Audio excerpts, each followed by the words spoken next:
We may find it offensive, we may find it absurd, but we should not under any illusions be surprised. The recent refusal of entry to the British MP Vera Hobhouse to Hong Kong by the Hong Kong authorities is not a diplomatic anomaly. It's a grim, logical development in a global trend that we ourselves in Britain have helped to normalise. It's a ratcheting up of a problem to which the UK has already contributed, and one that by now, ironically, comes back to haunt our own parliamentarians. Now, I think there's a difference between refusing entry to a normal individual and refusing entry to a parliamentarian. But and I'll try and go through that because I don't want to sound inconsistent. Vera Hobhouse, the Liberal MP for Bath, travelled to Hong Kong to see her newborn grandson. Upon landing, she was detained, questioned, and put on a return flight to the UK without explanation. The suspicion, as voiced by the Inter-Parliamentary Alliance on China, is clear. Hobhouse's criticisms of Beijing's human rights record and her membership of IPAC marked her out as a persona non grata.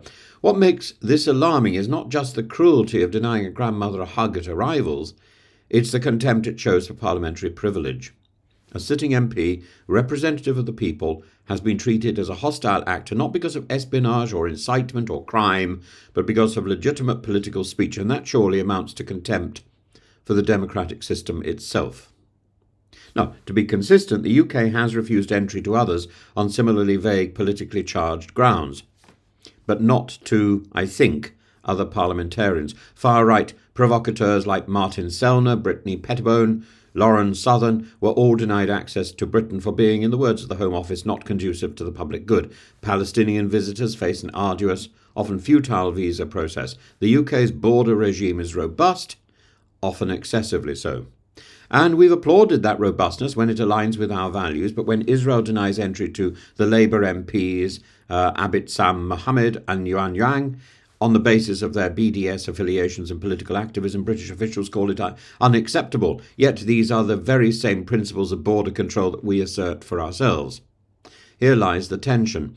Every sovereign state has the right to control its borders, but when such control is used to punish dissent or stifle parliamentary scrutiny, it crosses from sovereign right to authoritarian impulse. And Hobhouse is not the first to be treated in this way. Journalists, academics and activists, Chinese and foreign, have been filtered out of Hong Kong post-2019, and she's merely the first MP since 1997.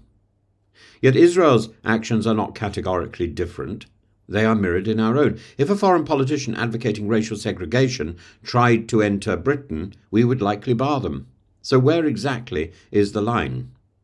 And should I point out that our efforts, presumably to bar foreign politicians from coming to Britain because we don't like what they say, is that acceptable? I don't think it is. This is the point. There should be a different standard for people who have been elected to Parliament, even if they're voicing views which are wrong. And while I raise an eyebrow at the principle of denying somebody entry to a country simply because of what they have said or what they have written, rather than whether they have a criminal past or are a demonstrable danger to the people in the country, that is a different matter. That said, parliamentary privilege, therefore, ought to carry weight. Elected officials are not tourists. Their speech is part of the democratic discourse, even if they are making a private visit. Denying entry to an MP because of their expressed views, even when unpopular, is a statement of political suppression, not policy, and it creates precedent. It tells the world parliamentary speech is no longer protected once one leaves national borders. It tells MPs your debates may be free, but your travel is conditional. This, to borrow from Edmund Burke, is how liberty dies. Not all at once, but bit by bit, slowly, silently. And we cannot have it both ways. We cannot defend, if we are to defend democracy, we must defend consistency.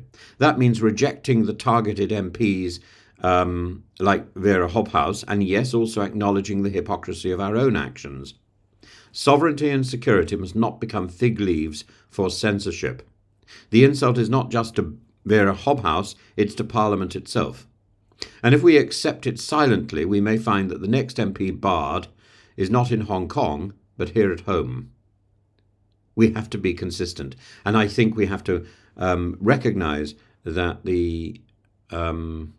that people who are in political office, people who have been elected to political office, must be given exceptional treatment by our country and by other countries, even if we do not like what they say. We only know what they say because they have political office, because they have prominence. But actually, inviting them or having them in our country is an opportunity to discuss their views, and if necessary, change their views, if we possibly can, to debate with them. Because that's the only way we have progress.